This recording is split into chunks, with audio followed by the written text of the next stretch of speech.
اللہ تبارک و تعالیٰ تک پہنچنے کے بہت سے راستے ہیں، یہاں تک کہ صوفیاء کرام نے یہ بھی فرمایا کہ طرق الوصول الی اللہ تعالی بعدد انفاس الخلائق، اللہ تعالیٰ تک پہنچنے کے اتنے راستے ہیں جتنے انسان مخلوقات جتنی سانس لیتی ہے، ان سانسوں کی تعداد جتنی ہے اتنی ہی اللہ تعالیٰ تک پہنچنے کے راستوں کی تعداد ہے۔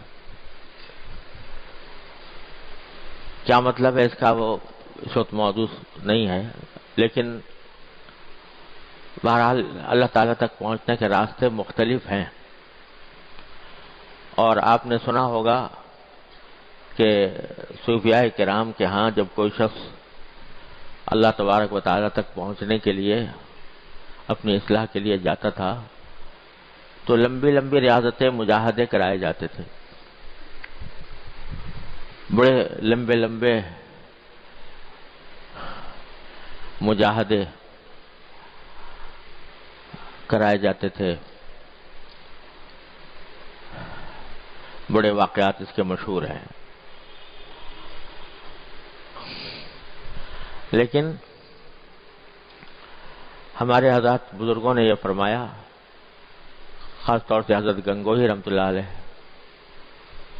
حضرت مولانا قطب الارشاد حضرت مولانا گنگوہی رحمۃ اللہ علیہ نے فرمایا کہ سارے راستوں سے سب سے زیادہ آسان بھی اور مفید بھی اور اجمل بھی اور اکمل بھی راستہ ہے اتباع سنت۔ رسول کریم سرورت عالم صلی اللہ علیہ وسلم کی سنت کی اتباع اپنے زندگی کے ہر شعبے میں، صبح سے لے کر شام تک کی جو زندگی ہے اس میں ہر ایک شعبے میں نبی کریم سرورت عالم صلی اللہ علیہ وسلم کی اتباع یہ ایسا طریقہ ہے جو آسان بھی ہے اور سب سے زیادہ مفید بھی ہے۔ اور میں نے اپنے والد ماجد قدس اللہ تعالیٰ سرہ سے سنا،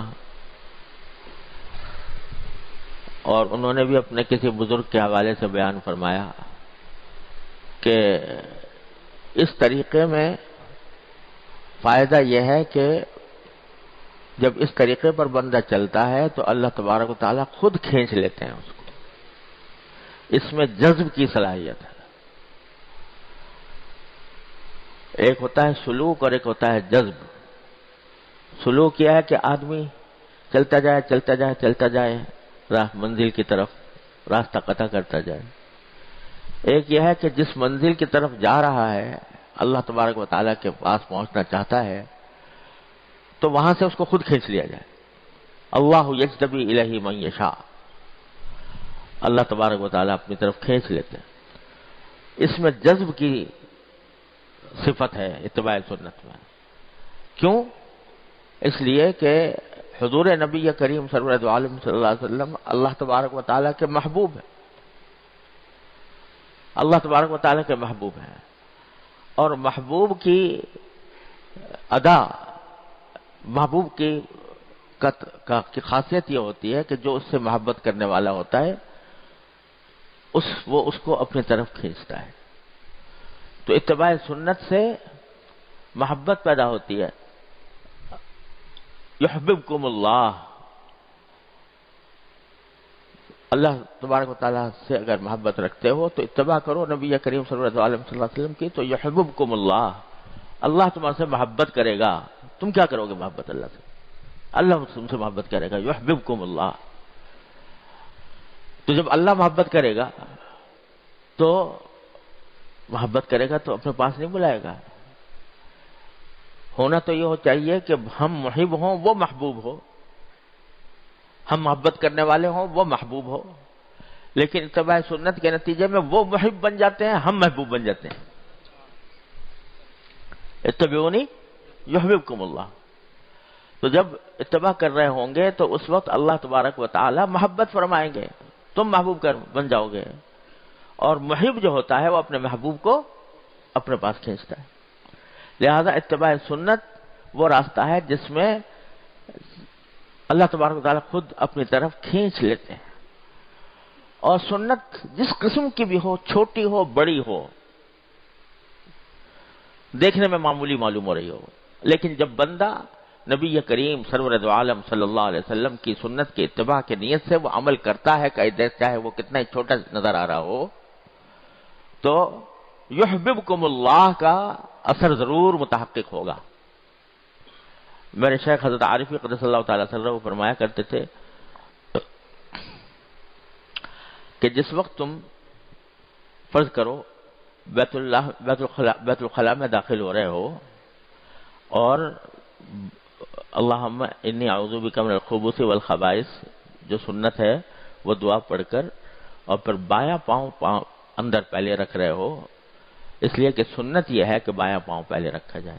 جس وقت یہ عمل کر رہا ہے اس وقت تم اللہ کے محبوب ہو، اس واسطے کہ اللہ تعالیٰ نے فرمایا یحببکم اللہ، اللہ تعالیٰ محبوب کرے گا. مسجد میں داخل ہوتے وقت جب دایاں پاؤں رکھ کر داخل ہو رہے ہو نبی کریم صلی اللہ علیہ وسلم کی سنت کی اتباع میں، اور اللہم افتح لی ابواب رحمتک کہہ کر داخل ہو رہا ہے، اس وقت تم اللہ کے محبوب ہو. بات ساری کیا ہے کہ تنبہ ہو جائے، غفلت سے تنبہ کی طرف آ جائیں اور جو عمل کریں وہ نبی کریم صلی اللہ علیہ وسلم کی سنت کے اوپر عمل کرنے اتباع کی نیت سے کریں، تو پھر محبوب ہو تم اللہ کے. تو اس لیے اتباع سنت سب سے زیادہ قریب ترین، سہل ترین، مفید ترین راستہ ہے اللہ تبارک و تعالیٰ تک پہنچنے کا. حضرت مجدد صاحب رحمۃ اللہ علیہ، حضرت مجدد الفسانی رحمۃ اللہ علیہ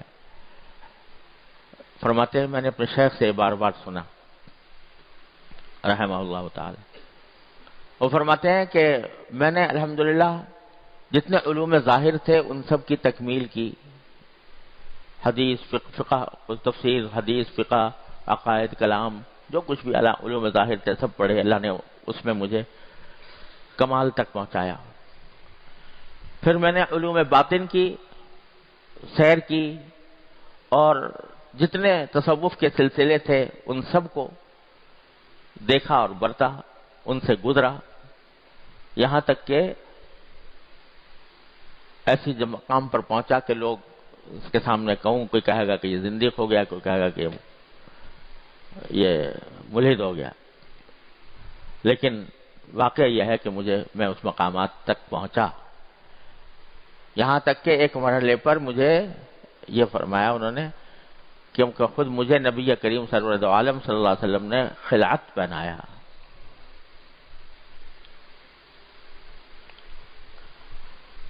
اللہ عالم کس طرح پہنایا ہم کیا سمجھ سکتے ہیں، کیا جان سکتے ہیں. یہ سارے مقامات اور سارے مقامات کی سیر کرنے کے بعد، سب کچھ دیکھنے کے بعد، سب کا تجربہ کرنے کے بعد میں ایک دعا کرتا ہوں، اس دعا پر جو آمین کہے گا انشاءاللہ اس کی بھی مغفرت ہو جائے گی. وہ دعا یہ کرتا ہوں کہ یا اللہ مجھے اتباع سنت کی زندگی عطا فرما، آمین. یا اللہ مجھے اتباع سنت ہی پر زندہ رکھ، آمین. اے اللہ مجھے اتباع سنت ہی پر مجھے موت عطا فرما، آمین. تو سب سے قریب ترین راستہ اتباع سنت کا ہے. تو نبی حضرت عارفی قدس اللہ تعالیٰ سے جن کی یہ کتاب ہے وہ ہم سے فرمایا کرتے تھے کہ بھائی میں نے یہ اس لیے لکھی ہے کتاب کہ اس کو پڑھو، یہ ایک ڈائری ہے کہ جس کے ذریعے یہ دیکھو کہ اس میں کیا لکھا ہے، کیا طریقہ رسول کریم صلی اللہ علیہ وسلم کا بیان ہوا ہے، اور پھر اپنا جائزہ لیتے رہو میں کیسا کر رہا ہوں. جہاں فرق معلوم ہو تو اس نیت سے کہ میں نبی کریم صلی اللہ علیہ وسلم کی سنت کی اتباع کروں، اس نیت سے پڑھ کر اس کو اپنی زندگی میں اپنا